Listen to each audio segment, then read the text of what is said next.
Hi everyone, my name is Yash, and now we'll start our class on Division 3 Basics of Standard Template Library. I wanted to confirm, am I audible to everyone? Yes. Yes, yes. Alright, so let's start. So let us see let's go through what we studied in the last class. So this is the most important point when you are using STL, you need to include this header file so that all the required header files are included. We saw about pair, what a pair is, and how to declare it, and how to use it.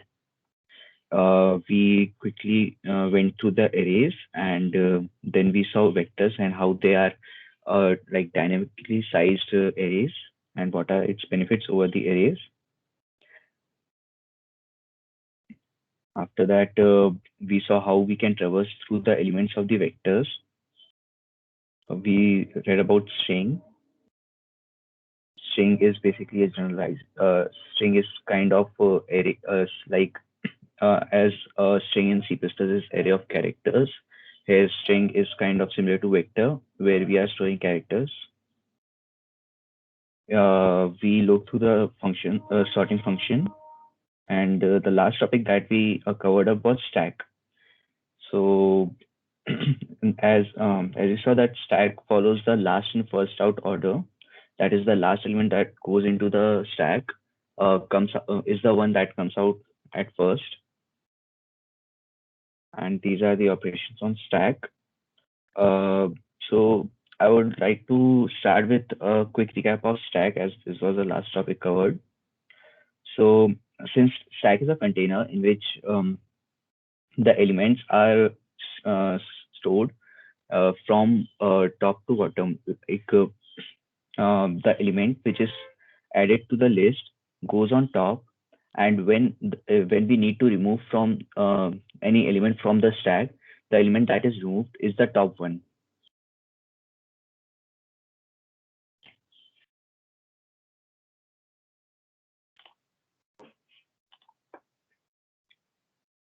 Now, queue is something similar to stack, uh, but the difference is that it follows the principle of first in, first out.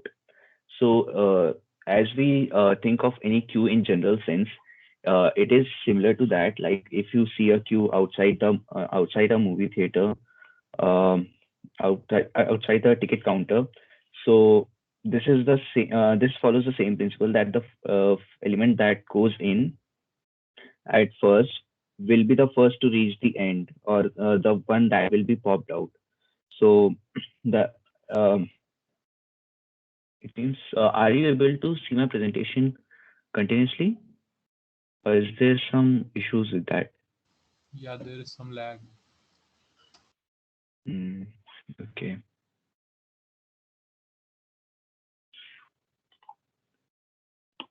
All right. So this is basically a container. So you can when you insert some element, it gets inserted from the back of the queue, and it gets out from the beginning of the queue. So there are two. Since as you remember in stack, there is only one point through which we can interact. That is the top. We cannot access the bottom portion of the stack. In queue, the things are different. Rather, here there are two ends. That is the beginning and the end, and you are having interaction with both these ends. From the back portion, you from the back portion you insert the elements, and from the front portion, sorry,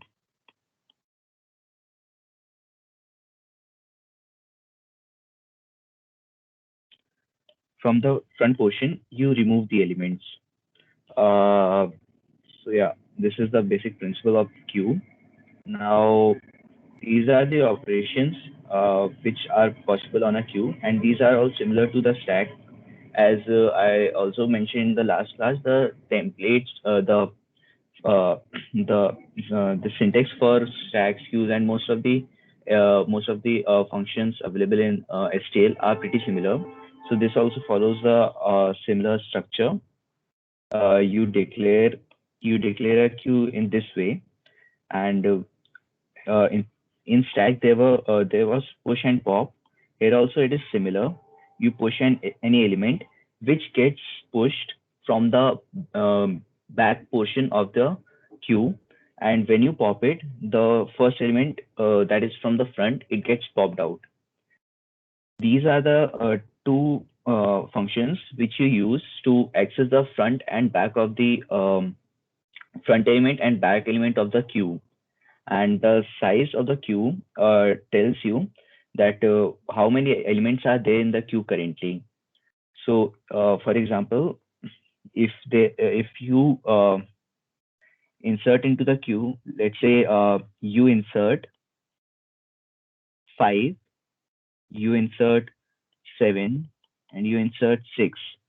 Now, if I if that is not insert actually, I meant pop by this. So push.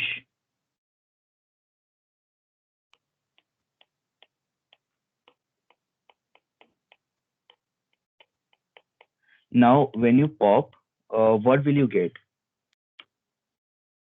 This this is the order in which the instructions are being carried out. Can anyone tell me? 5. Yeah, right. So first five will be popped out, and then the uh, currently it is 5, 7, 6, and when we pop out, 5 will come out, and now 7 is in the front of the queue. So yeah, this is pretty basic. Now we see a special type of priority queue, special type of queue, that is priority queue. So what happens is that this priority queue maintains uh, an particular order inside the queue. That is, here it is not like the element that goes in first will be the first one to come out. Rather, each element is assigned some priority. That is, how much weight it is having. And this priority queue maintains the structure in such a way that the elements are always in some order, ascending or descending. The default one is the descending order. So, like if you insert elements in the queue, let's say you insert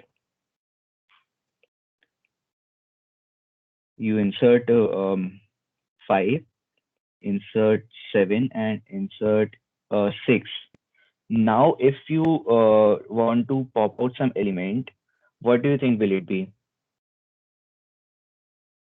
Here, since the elements are inserted, when 5 is inserted, the queue will be containing only 5. But when 7 is inserted, since 7 is greater than 5, it will go before 5. That is, it gets assigned after 5. And when 6 is also added, uh, this is the order 7, 6, 5. So finally, when you pop, you will get out 7. That is, it will always maintain the order that the element are always in the descending order. That is in decreasing order of priority, and that's why it's called priority queue. It is useful in many scenarios, and many algorithms use it. Like if you have read about, if any one of you have read about graph algorithms, it is required in Dijkstra and many other algorithms which require this. Now let's talk about the complexity. I think here I missed to talk about the complexity. So in stack, the complexity of push and pop are both O of 1. That is constant. In constant time, you are pushing, inserting and deleting the elements from the stack. Same is the case in the queue, where Shivansh asks, is priority always sort in descending order? So the default order is descending order, but you can change the order using the third argument, as we discussed in sorting as well.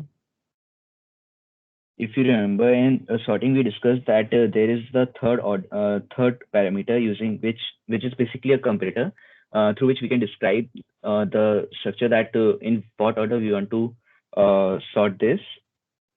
Similarly, in priority queue as well, you can pass an argument which is through which you can you can specify like how you want the elements to be sorted. So yeah, you can modify that.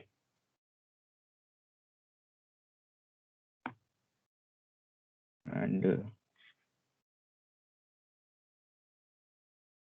I hope this is clear. Like stack queue and priority queue is clear to everyone.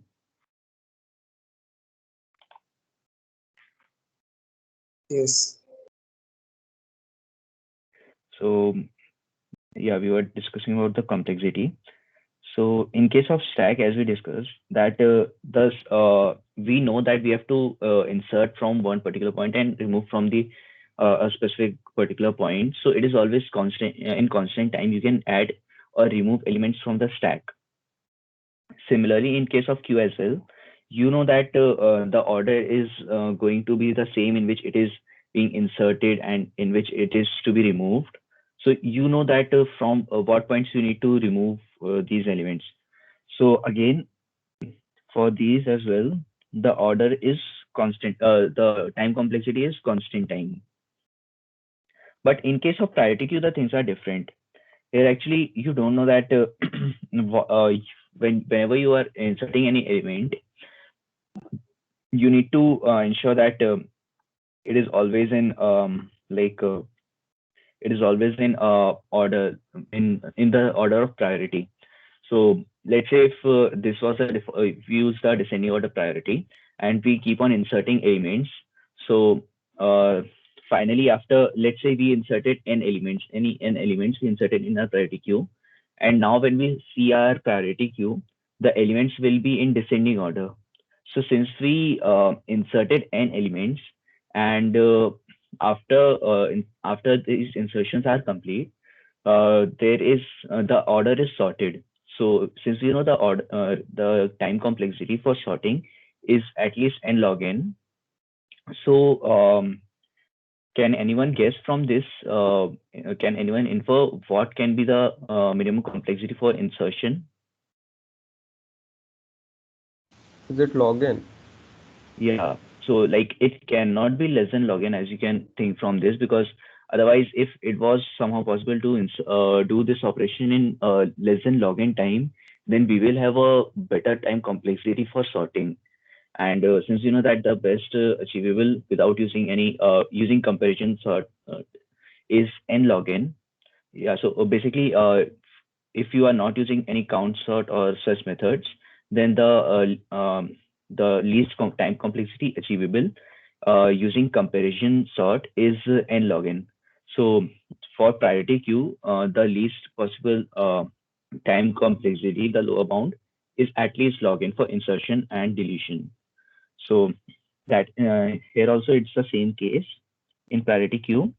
The time complexity is O of log n for insertion and O of log n for deletion. What actually happens is that this priority queue internally maintains a tree kind of structure in which the it is it knows that it is basically a kind of binary tree in which the elements are pushed and maintained so that the time complexity is always log n for insertion and deletion at max log n in worst case. So whenever like if you are inserting n elements, then for that the time complexity will be n log n. Is this clear to everyone?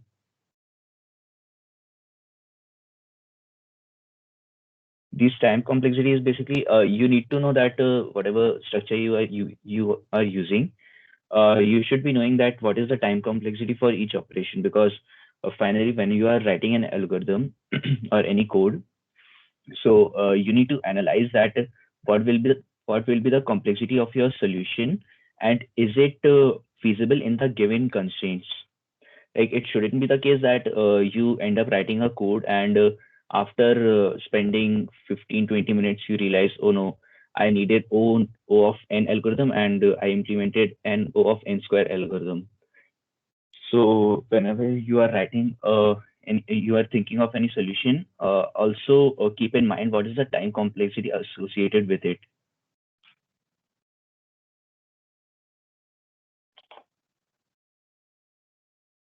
Uh, Yes, Swaroop, the screen is being shared. Are you unable to see it?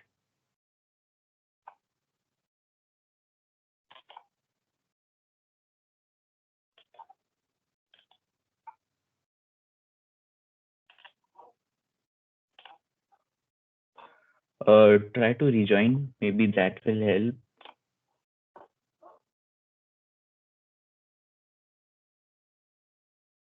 Everyone else is able to see the screen, right? Yes, yes, we can see.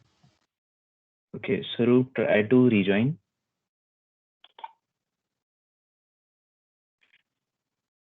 Now, again, the operations for priority queues is also similar. You can see I basically while writing, I simply copy pasted this because the commands are same as the that of queue.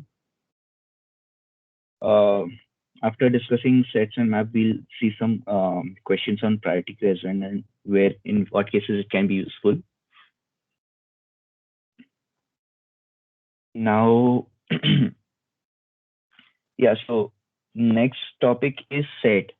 So set is kind of this set and map are two data structures that are like the most useful ones after vector and pair, because like you might find not even after pair, like after vector these are the most important, because in many questions you will be needing them. So let us see what set is. So as the name infers, this is basically set is a container that will keep the that will in set the elements are stored, and it keeps a track of what elements are there in a set. So the according to the mathematical definition of set, it says that it is the elements are unique in the set. Same is the case here. The elements that you insert in the set are stored uniquely. That is, if you insert same elements many times, then also it will be stored as one element. So what is the use of set? Basically, set is used whenever you want to keep a track of what all elements are, let's say, checked or are there in an array. Like you want a unique subset. If let's say you have a vector of 1 3 2 5 1 3 1 2. Now you want to find how many unique elements are there in the set. Unique elements are there in the array. So in that case, you can use a set. So you can what you can do is that you insert one into the set, three, two. You insert all these elements into the set, and at every moment, set will be knowing that till here the elements will be one, three, two, five. Now, when the next element is inserted, it will see that it is already there.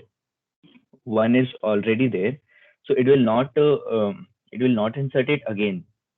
So finally, what you'll get is 1, 3, 2, 5, and these are the four elements that will be present finally in the set. So what what a set does is that it provides you with these operations such that you can. It is basically a container in which you can insert elements and remove elements, and uh, the elements are stored uniquely so that there are no repetitions. Is set clear, or anyone is confused about that?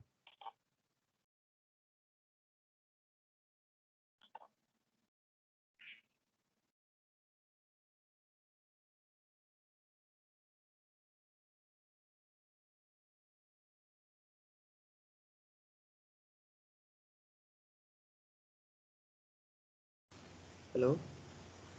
Yes. If we insert some duplicate numbers in the set, so will it erase the number automatically or we have to erase? If you insert duplicate elements into the set, Will it erase the duplicate number automatically or we have to erase by the no, function that? actually, it will not. It will not erase it. Rather, it will not even insert it into the set because it is already there. Okay. Like, yeah. So as I said, that when you will be inserting one again, it will see that it is already there, and it will not insert it again. So like similar to priority queue, this set also follows a tree kind of structure behind the curtains, where it is it stores elements in ordered way, like uh, inside, like there is a particular ordering, and which is also which is another useful property of set, as we'll see. So what happens is that let's first discuss the time complexities associated. Again, I won't go through this again because we have seen this multiple times. What are the ways of declaring? Again, here it is set and the type of the set. Now, insert and erase are the similar. This st.find, what this does is that it returns an iterator to the element which we want to find in the set. That is, since the set is having many elements and each element is having some location. So what it does is that it returns an iterator to that particular element, which you can use to, let's say, iterate further or that way. So this returns an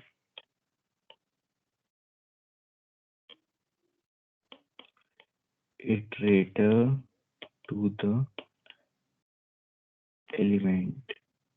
Now, oops, here, yeah. So this st.count, what this does is this is a pretty useful function. Now, what usually people do is that when you are having a set, so and you have inserted some elements, and now you need to find out whether any particular element is there in the set or not, right? So what this st dot find function does is that it returns an operator. Let's say you have elements 1, 3, 5, 7, 9 in your set, and with each element there is some iterator pointer associated to it, right? So it will return that pointer to that element. And again, as we saw in case of vector and string, there is if you remember, there was a begin and end pointer associated with vector. Similarly, here also there is a start, begin and end pointer associated. What begin does is that begin points to the first element, and end points here, that is element um, just after the last element of the set. Uh, Not to be confused here, that the way I've written is just to show, like just to write the elements, and this is not the don't be confused that the elements are stored linearly in a set. As I mentioned, the elements are stored in tree kind of structure in a set. So I've just written it linearly, but it is not the case that the elements are stored linearly in a set. Now, as I said that the property that this end points to element, not to the last element, but just after the last element, will be useful when we were discussing about vectors. So the usefulness is that when you ask this set to find whether some element is there in the set or not, what it basically does is that it uh, it will if it does not find the element in the set, then it will return you this end pointer, right? So that if this st.find returns you a pointer which is basically st.end, then you can know that the element you asked it to search is not present in the set, right? So this is one way. So what people usually do is that when when uh, when you have to find whether some element is there in the set or not, one way is to do this. it equals to st dot find 6, and if it equal to st dot end, then element is absent, else present. So this is one way, right? Now there's much cleaner and better way to find out whether some element is there inside a set or not. And when like st dot find is useful if you need the iterator to that element. But if you don't want the iterator, and you just want that if you just want to know whether an element is present in the set or not, then this function st dot count is a much better function. What it does is it returns 1 if element is present. Sorry.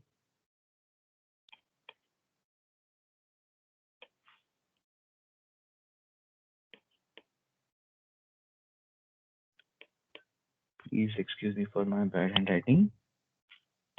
0 if absent. Yeah, so you might be wondering why we have written it in form of st dot count. Why we have named it count when it just tells you whether an element is present or not. Like it could have been named anything, right? Why count? Because it only returns you 1 or 0. Because in a set the element will always be 1 only, right?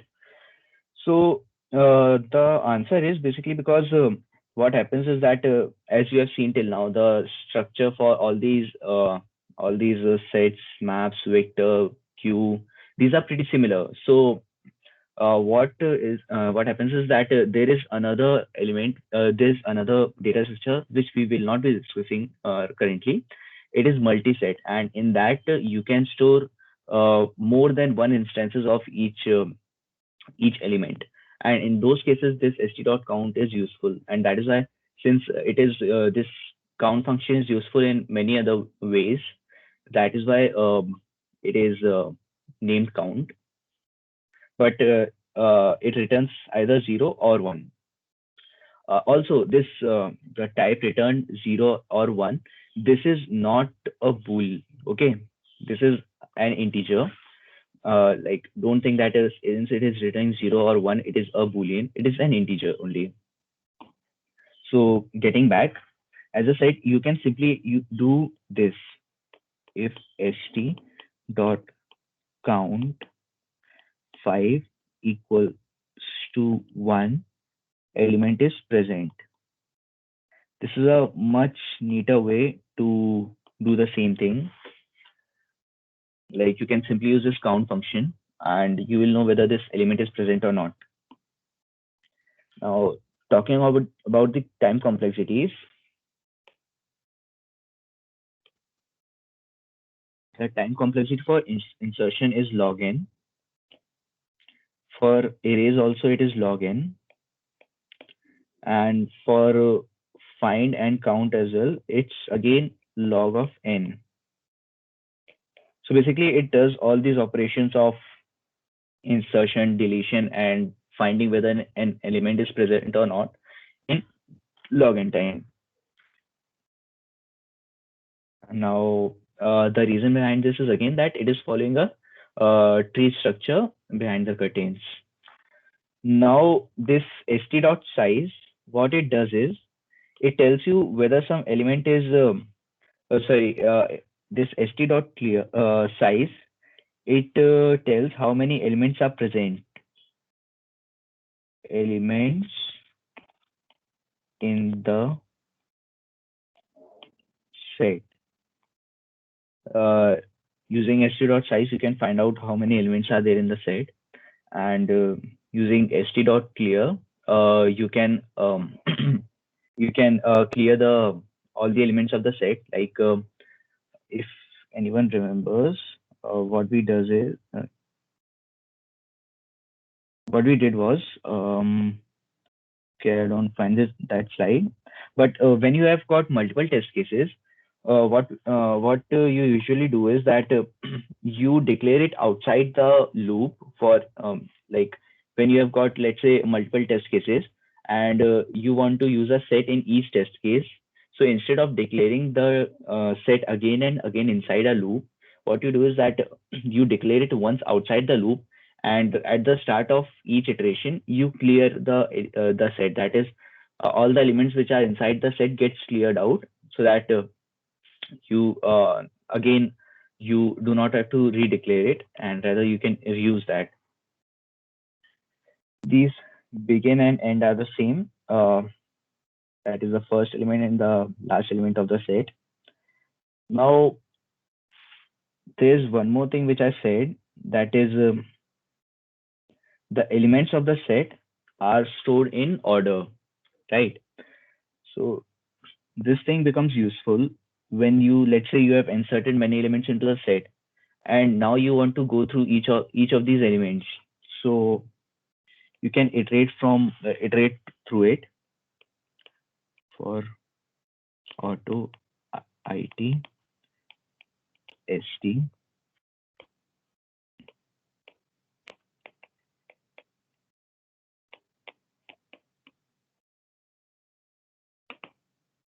so if you inserted 5 1 3 1 2 2 3, so when these are the elements you have inserted into the set, so when you will print this, you will get 1 2 3 and 5. These are the elements that will be printed um, because the internally the elements are stored in ascending order in the set. So this is one another useful thing which might be useful in certain cases. So yeah, uh, everyone knows about this notation, right? I introduced in the last class. Any doubts still here?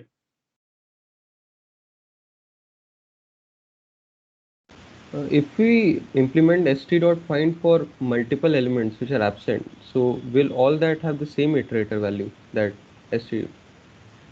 Yeah, it will return the st.end, like whenever you will be doing this uh, let's say you find for 10 100 or 1000 any element that is not present in the set, it will return st.end. Okay. Yeah.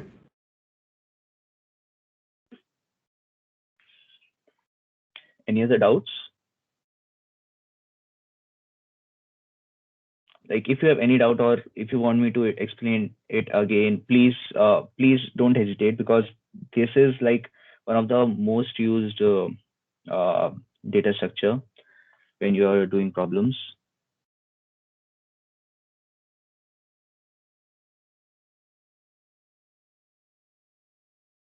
Okay, then we shall continue.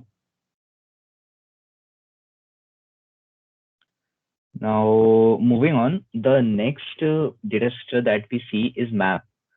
So map is a kind of, you can think of map as a function.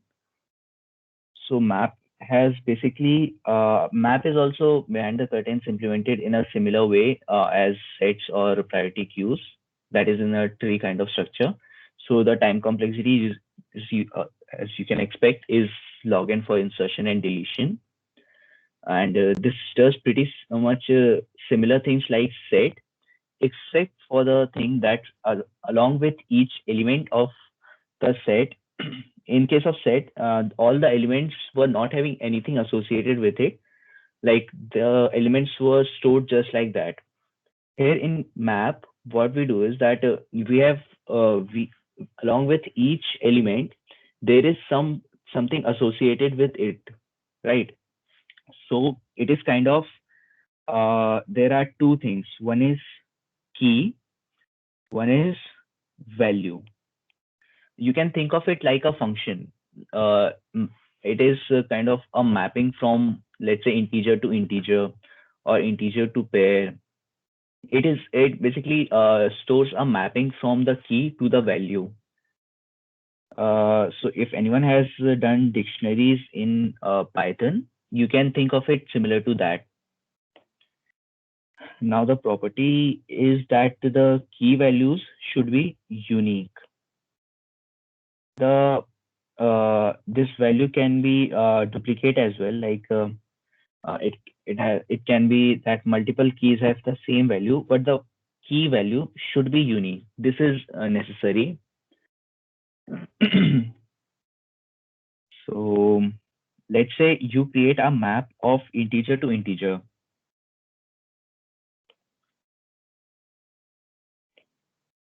If you create a map from integer to integer, then what you can do is that you can store that. Okay, let's understand this using some example. Let us say that you are given an array of integers. For example, 1, 3, 2, 1, 7, 5, 7, 3, 7, 1, 2. Now, if one asks you to report that how many elements are there of each type, like how many ones are there, how many threes are there, how many twos are there. So what will you do? Can anyone tell? What will be the best way?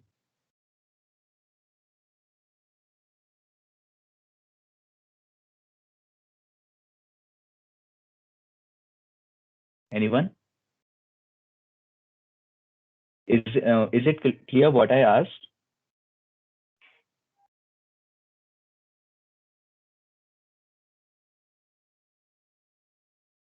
Okay, I'll repeat the question. So let us say that you are given an array which has some integers. It is an array of integers, and there are some numbers.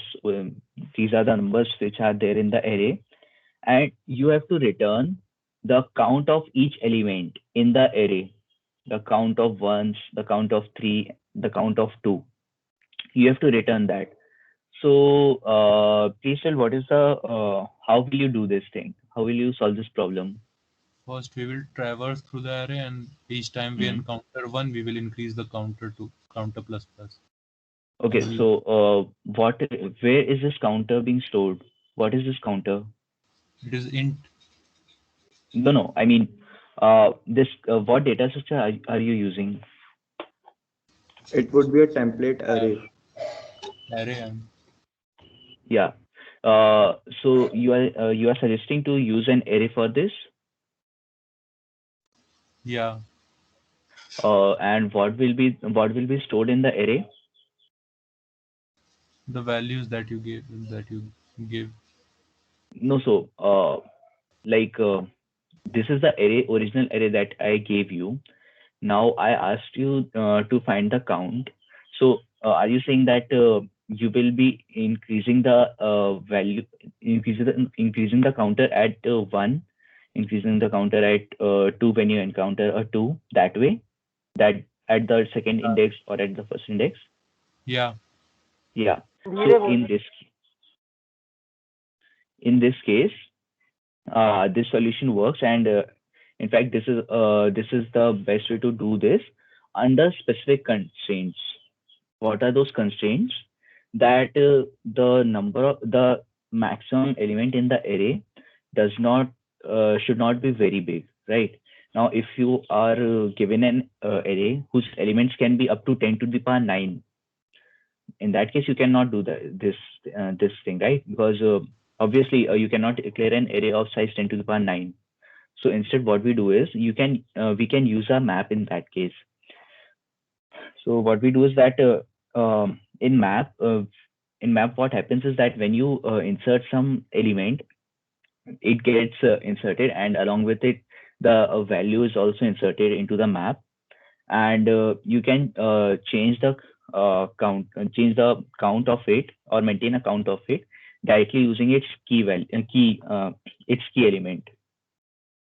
So let's before telling the implementation, I'll tell you how we insert any element into the map, or how we do the operations. So this is the way to declare. And now, as I said, that in case of map, there is a mapping of some element to another element. So obviously there are two different entities which are there in the map, and that is why when we are declaring a map, oh, I'm sorry, here it should be type, comma, type, because we are telling that two things are there. So we have to specify, that is the key and the value. So we have to specify the type of both of them.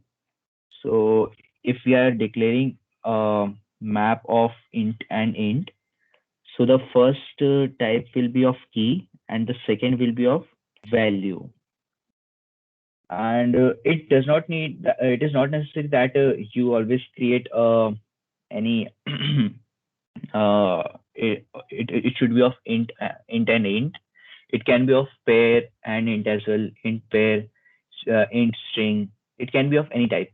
But again, there is one more important thing which is to be kept in mind, which I forgot to specify in case of set. Let's get back to sorting for some time. So when I talked about sorting, I told you that these are the elements which can be sorted, right? Integer, pair, float, string. And not just these, there are many, but these are the elements.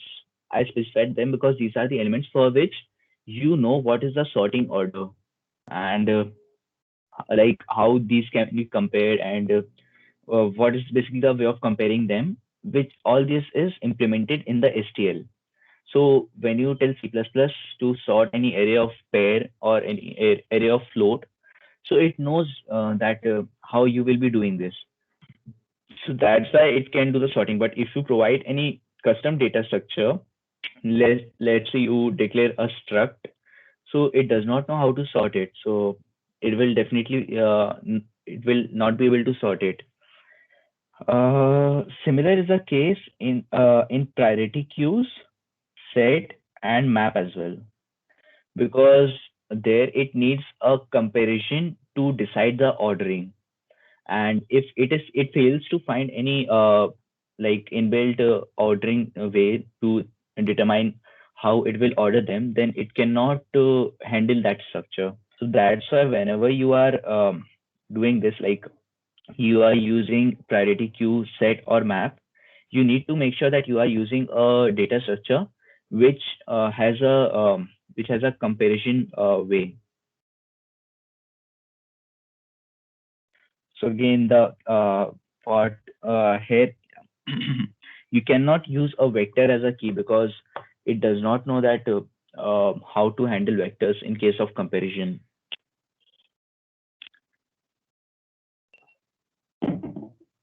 But the value can be anything. Well, in value, you can obviously use a vector. Like it can be int comma vector. That is perfectly fine. The value can be anything, but the key needs to be a data structure which can be compared. Because as we saw in case of set, there is an ordering. In case of map as well, the elements are sorted by their key value when they are stored internally. Yes, so I was telling you how to access these values or insert any element. So here you do not need to write mp.insert to insert some value. Rather, you can use it simply like an array. And this is something very beautiful property of map, that if you want to insert any element into the map, what you can do is you can simply write the key value mp of 5 as I did here. Also, for what it does is that in MP, you are specifying the key value and you are specifying its here you are specifying the key, and in RHS you are telling its value. So this way, this 5 gets inserted to the into your map. and you can do pretty much all kinds of operations that you do using an array or a vector. That is by MP of 5 plus equals to 1. This way you can change the values or modify, like add, subtract, or if you are using it as a counter array, then you can do MP of 5 plus plus. Is it clear that how we add elements into the map or change their value? So now, yes, anyone was asking something?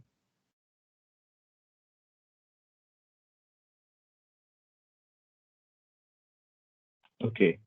Now, in case of map, you can add elements like this. And if you want to remove some element, what you do is, I have missed this command here. You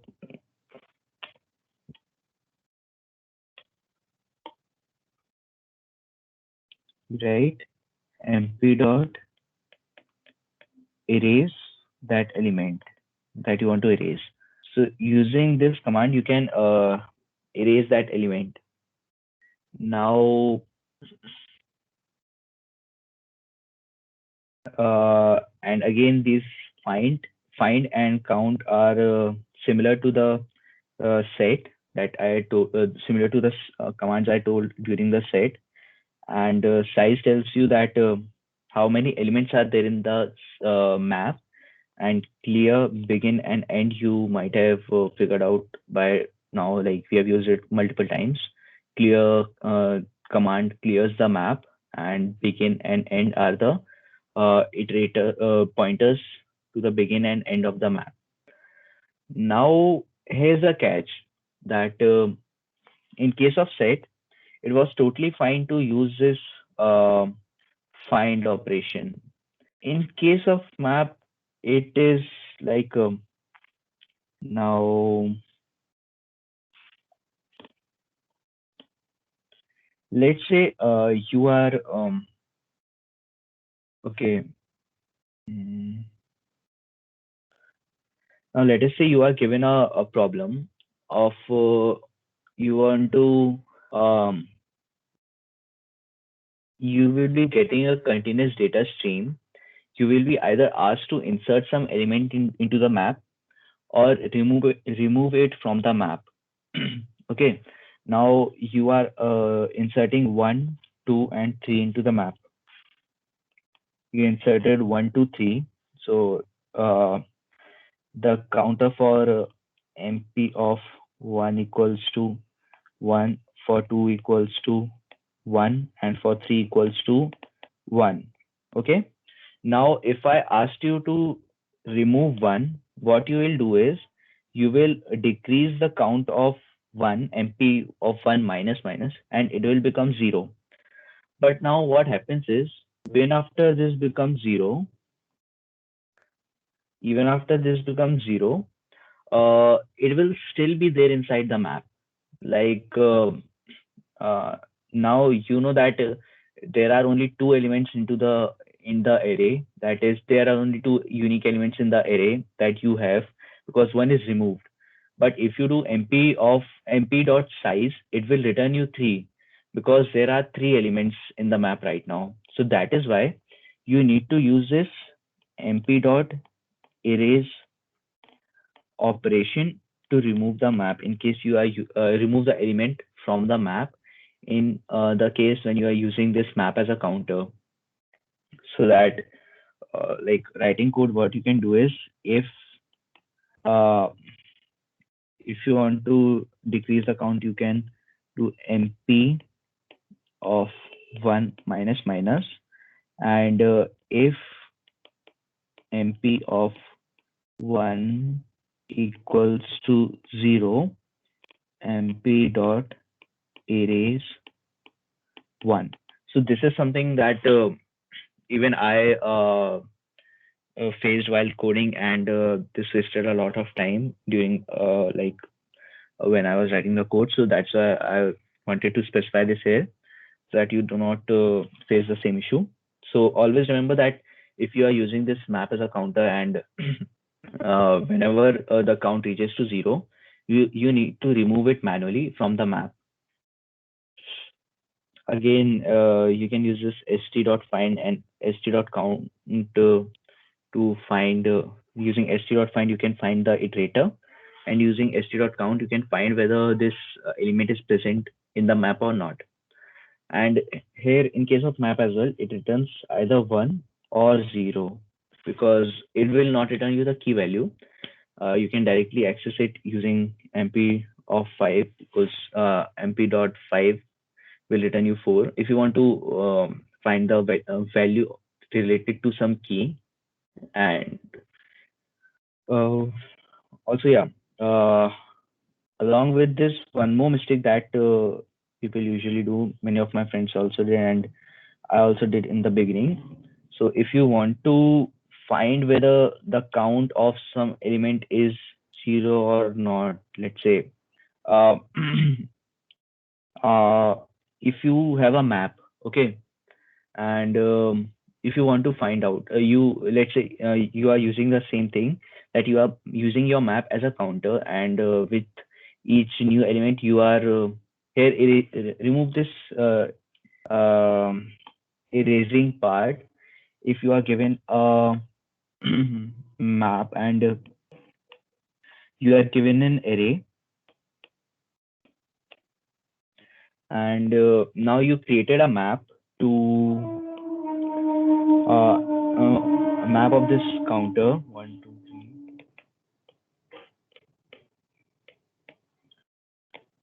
3, and so on. For 3 it will be 3, and 4 it will be 3.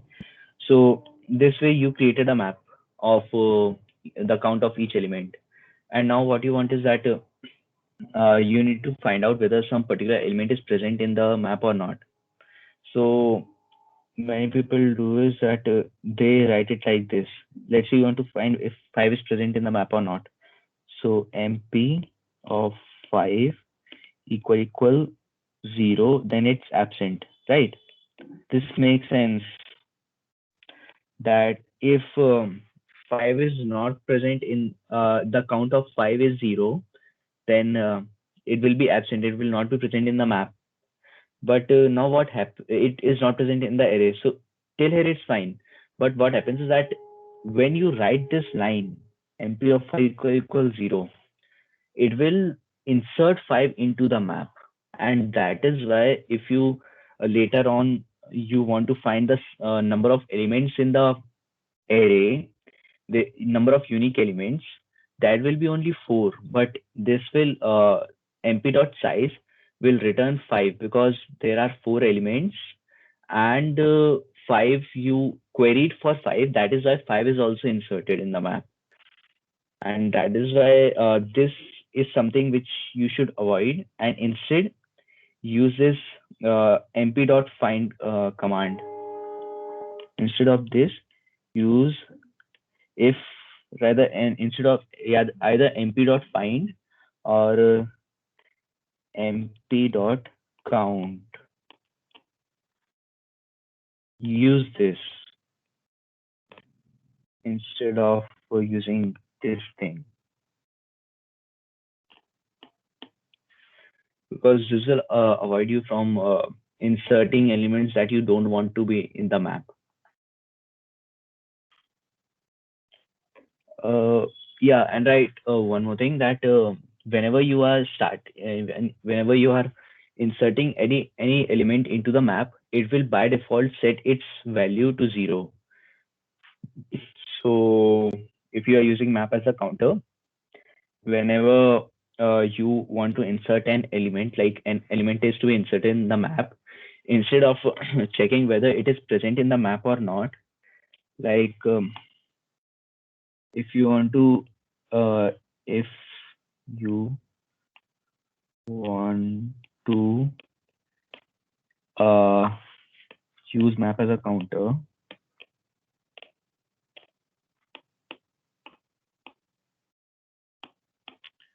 then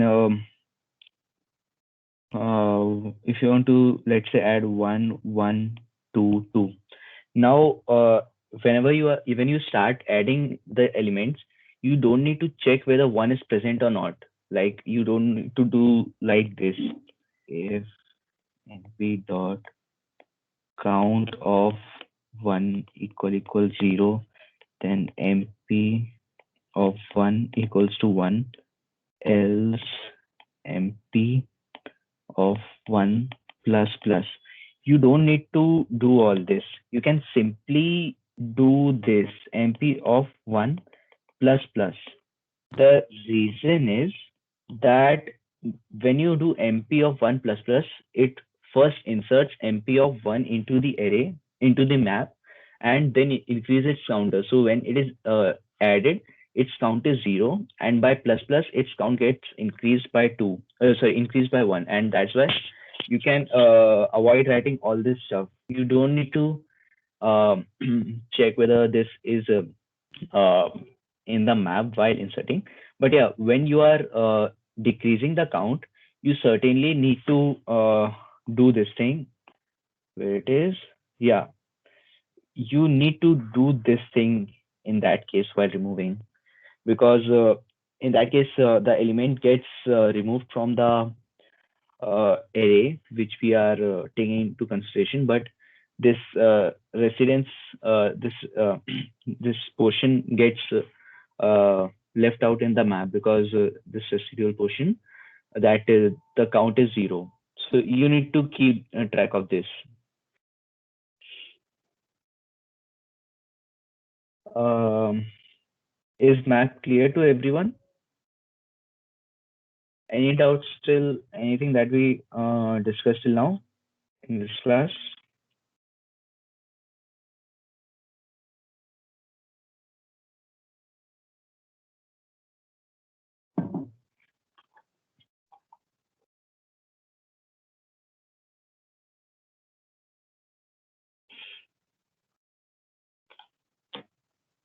Okay. So now we have covered sets and map. So pretty much these are the these are the data structures which are like pretty useful and are quite common in competitive programming. These are also two very useful commands which are used a lot of times, but I won't be going in detail. I'll just describe a bit about them, because you people might not be knowing about binary search. So this will be covered again when binary search is taught. So what whenever you are having an array which is in sorted order, and you want to find whether some element is present. Oh, wait a minute. I'm sorry. We didn't discuss this thing, right? Okay. In time complexity, for again, for adding, inserting some element or changing its value, the time complexity is log of n.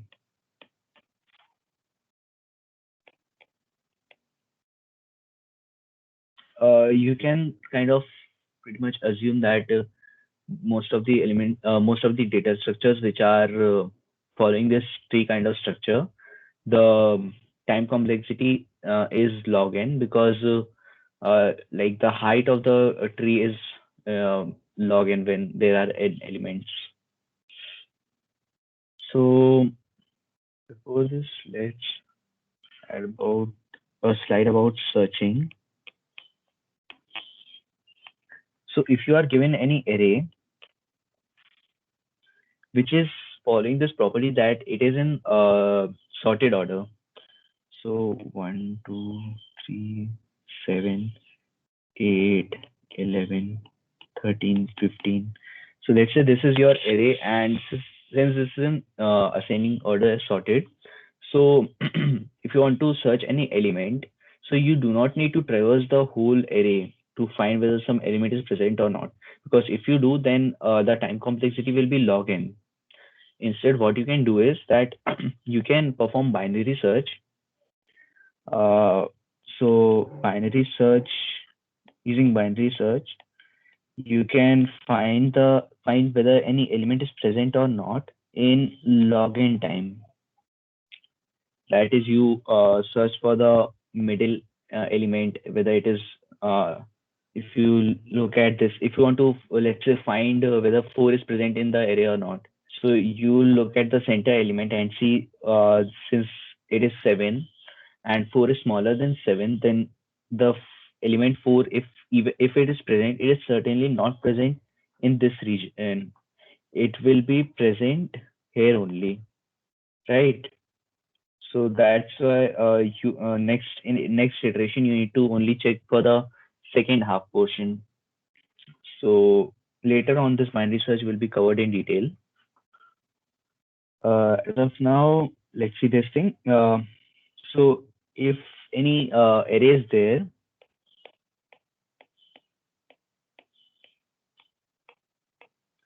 let's say this is the array that we are having, and we need to find the 3. Now, when you are searching for any element in the array, you can either, like, you might be wanting to check whether this is present in the array or not, or you might be also interested in the index at which it is present. So in this case, there arise two scenarios. Let's say you want to search for 3. So there are multiple instances of 3, and now which one do we need, whether this one or this one? Like, so for this, there are two operations which are available in STL. One is lower bound and one is upper bound.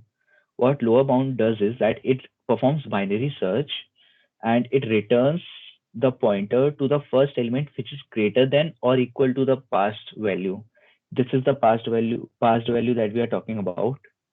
So if this is, let's say, 3 instead of 30, so what it will do is that it will return you the iterator, sorry, not iterator, it will return you a pointer to this 3. Okay. And using this, you can find, like, in case you wanted to look for, let's change the array a bit.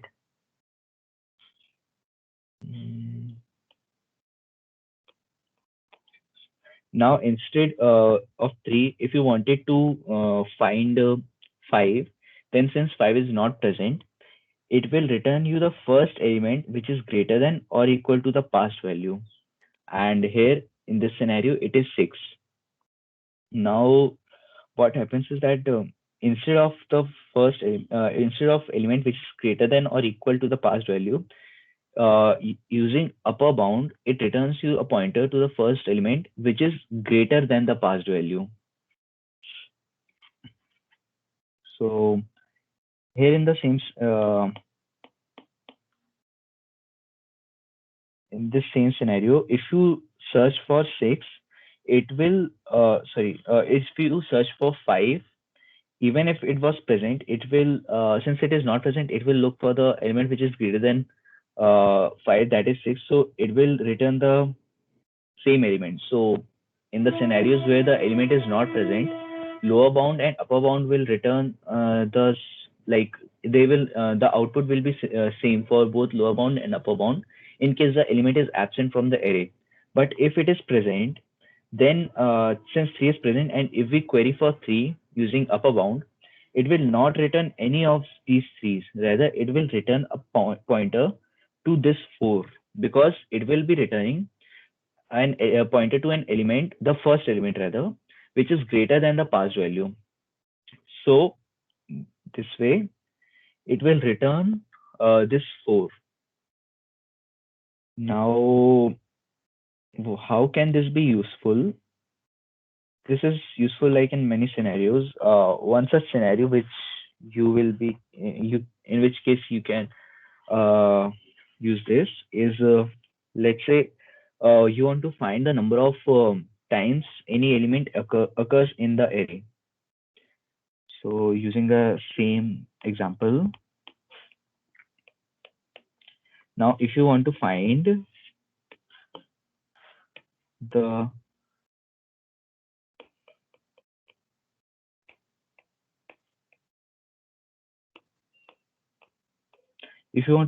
count of 3s, what you can do is that you can simply like one way would be to find the lower bound of 3, which will be this, and then keep on iterating until you find the until you find an element which is not equal to 3. So that way you can find the count of 3, but the time complexity of this in the worst case would be, okay, anyone of can you tell what will be the time complexity if you find the first element and keep on iterating until you find an element which is different in order to find the count of threes. So in the worst case, it would be O of n, because if you let's say if you have a array with 1,000 elements and all of them are 3, then you will be certainly iterating through all those 3s, right? And that is, in that case, the time complexity will be O of n. But rather, a better way to do this same thing is to, and it is pretty neat as well, because you do not need to write a lot of code. You just need to write this line, and it will return you the count of uh, the the count of element which you need to find out, and that is,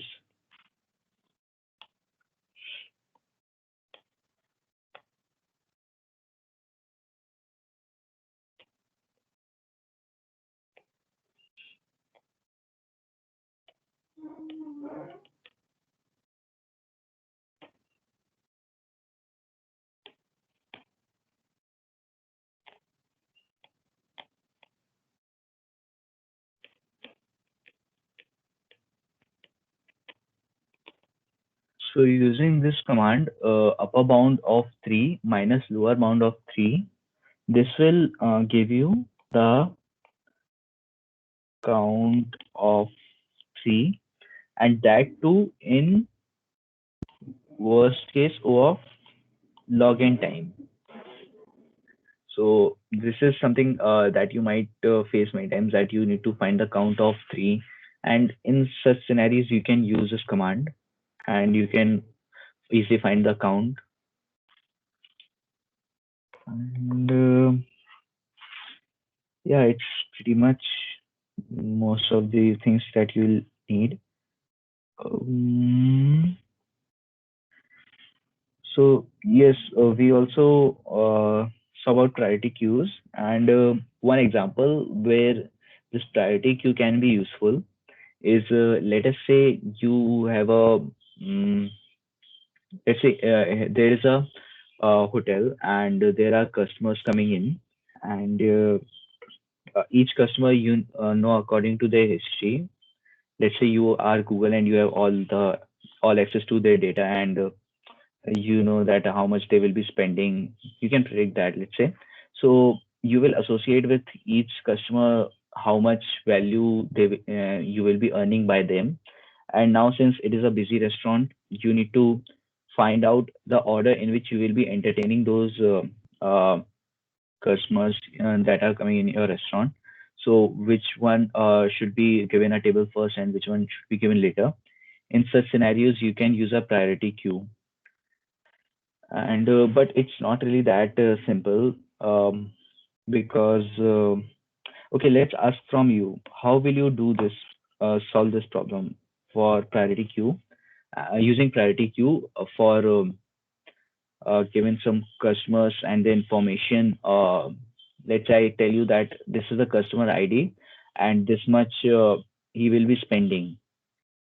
And customers will be coming in continuously one after the other, and you want to make sure that you first entertain the first customer, who the customer, instead of saying like this one came first, I will give him the table first. Rather, what you'll do is that you will be giving the table first to the person who will be spending the most. So you can solve this using priority queue, right? Because again, you are prioritizing your customers. Now, how this can be solved? Can anyone tell me what will be the structure of my code? Give it a thought and let me know what is the solution that you think can be?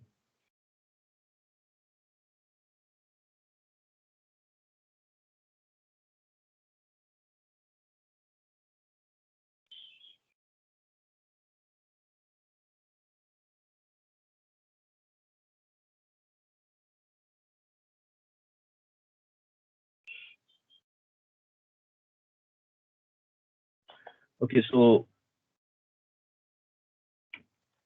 you are given input is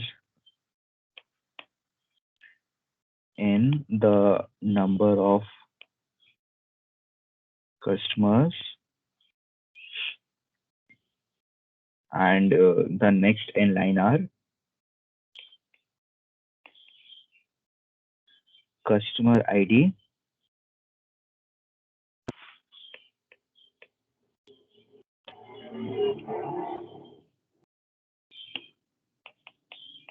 comma their spend.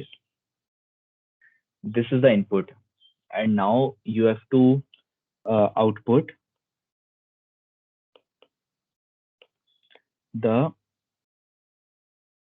order in rather output the order of customer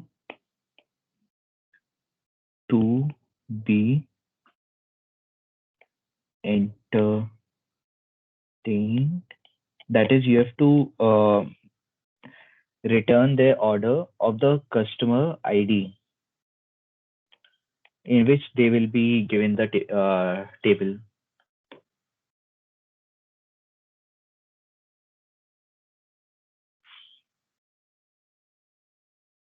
Is the input and output clear?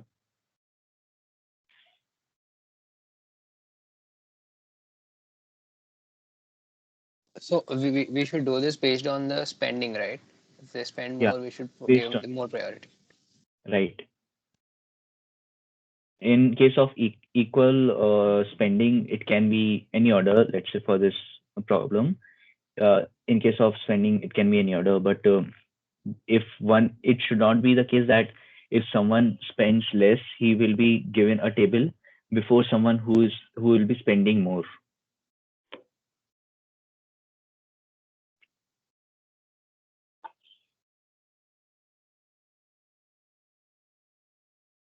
Okay. So Shivansh said that one way is to sort spend array and along with it sort customer ID array. Okay. So yeah, this is one way, but this will work this if you know that at the start of the day what all customers will be coming. But in case of restaurants, it's not the case. Like dynamic, this is like an online process where the customer will be coming and you will be taking them, and that way. So new customers can be added anytime. So consider it in this way, that the input is continuous stream.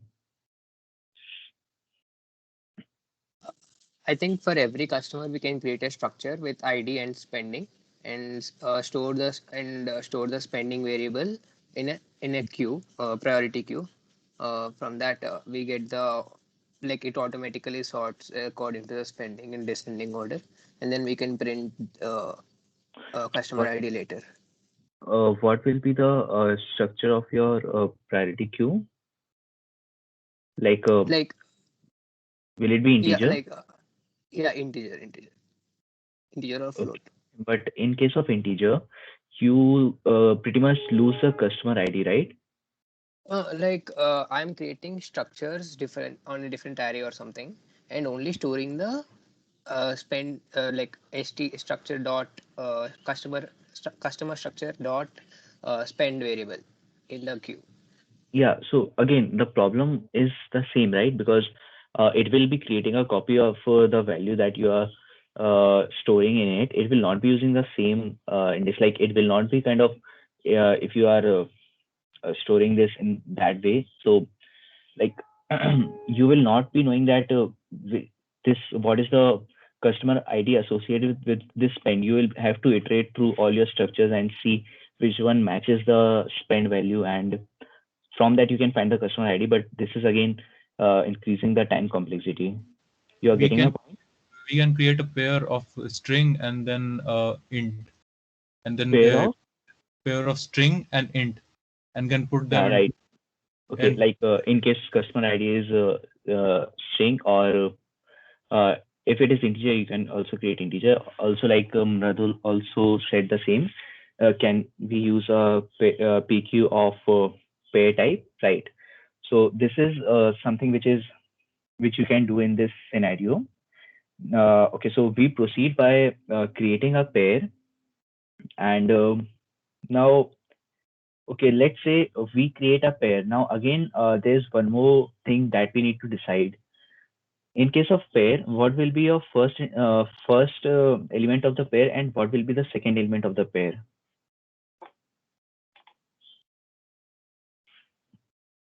Which one will be customer ID and which one will be spend?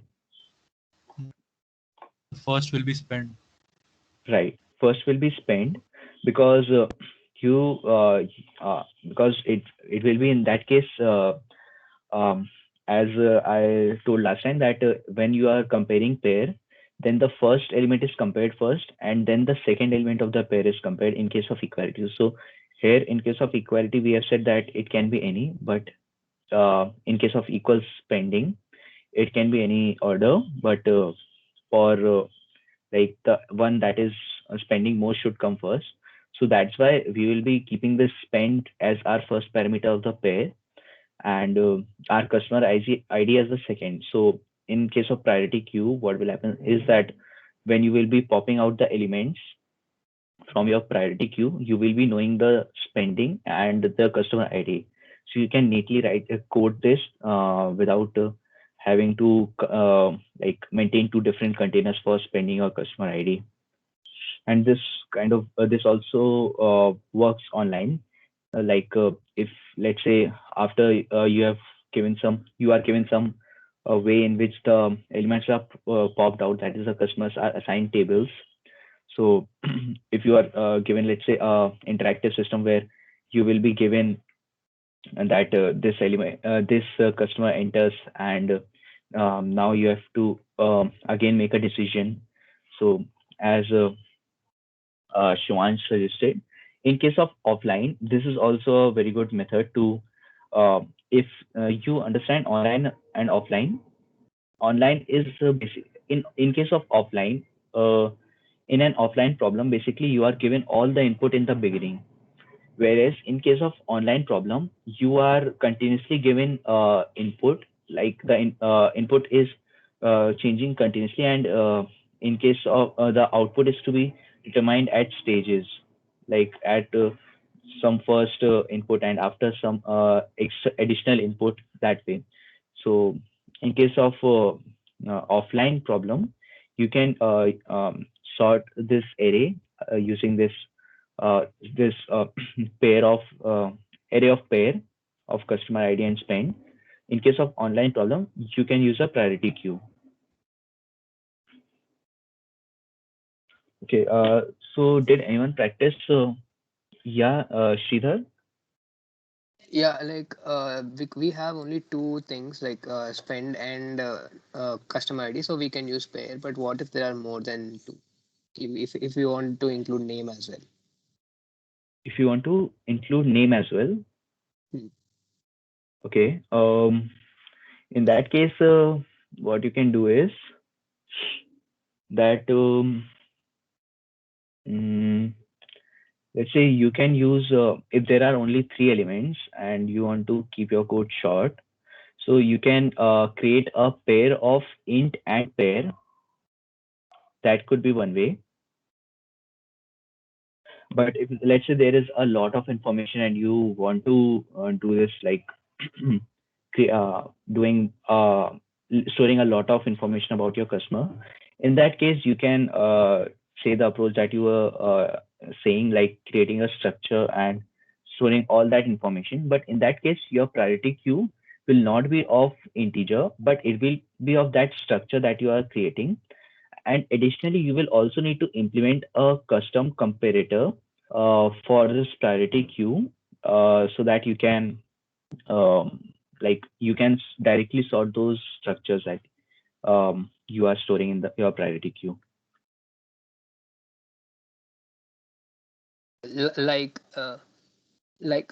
Creating a pair containing the spend variable and a structure.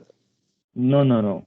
A structure that will be containing all the information that you need to store along with the spend variable, and in the custom comparator.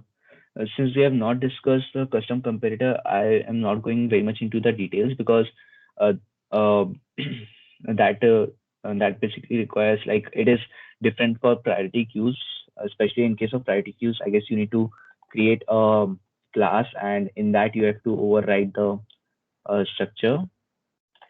In case of sorting, it's pretty simple, but in case of priority queue, I can share the command for which uh, you can use this pair of spend and structure. Then custom comparator will no. In this case as well, it will be required, Shivansh, because when you are comparing a pair, then it will basically it will be it will try C++ will try to find out a way of comparing a pair of type spend, integer, and structure. So it will not find any way to compare this thing, like a pair and a structure. All right.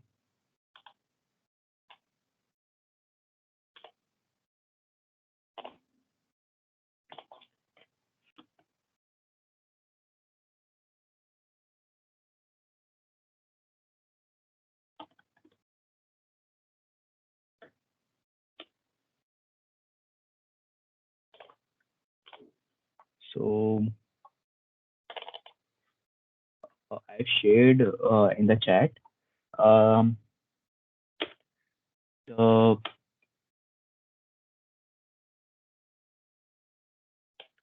it is usually of this type, it is quite a different command. Like you'll also need to store the container in which you will be storing those elements. I'm not going very much into the detail of this, but if you are interested, you can read more about this in Geeks for Geeks, like how you can create a priority queue which is having these uh, custom comparator, because this is priority queue is not very much useful in like div3 problems. That's why we will not go very much into this detail. But if you are curious, you can find out how to use it on Geeks for Geeks for structure class. Um, Sridhar, I have pasted the link. You can refer this. Yeah, okay. Yeah. Any other doubts?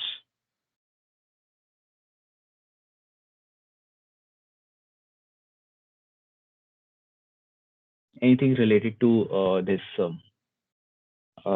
what we have studied in today's class, or anything that you solve any problem and have any doubt in that related to STL? Because this pretty much sums up our STL stuff.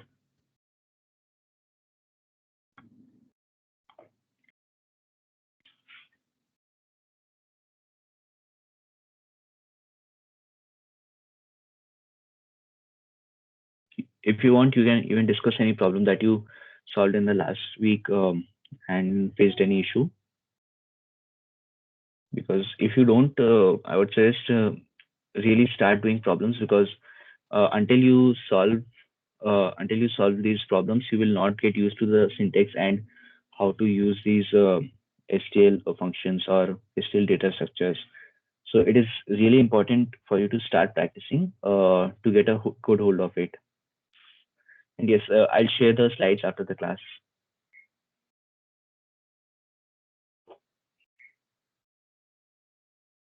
Okay, so in case no one is having any doubt, we can end the class then. Yeah. Hello. where we can get the problems based on these STL. You can find them on HackerRank. Um, I'll share the link as well. Okay.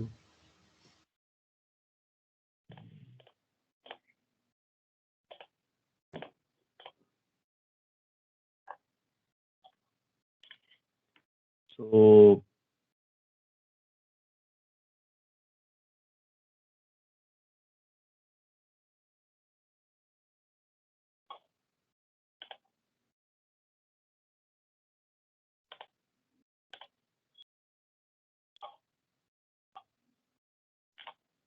yeah, I pasted the link. In this, you can find some problems related to STL. And also on keys for keys as well, there's a lot of, there are many articles, and you can also find problems related to that.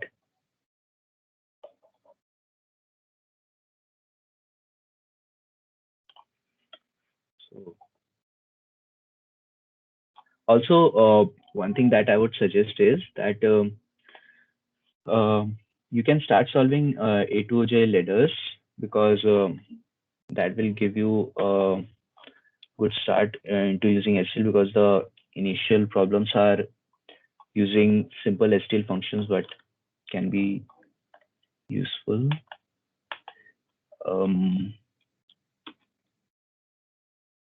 So on this page, A2J ladders, you can start solving ladder of Codeforce's diff2A and diff2B ladders. You can start solving them, because this will give you some good, many of them are having good problems which requires STL.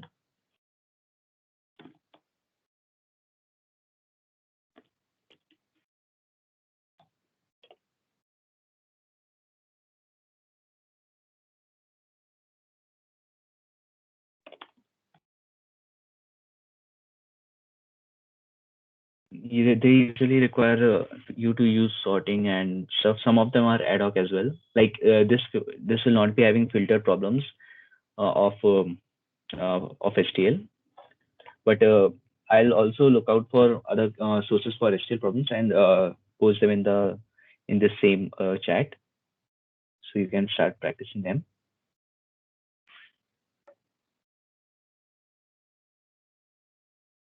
Any other queries or doubts?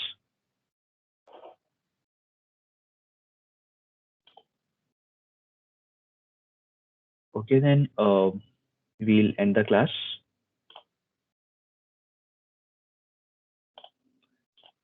All right.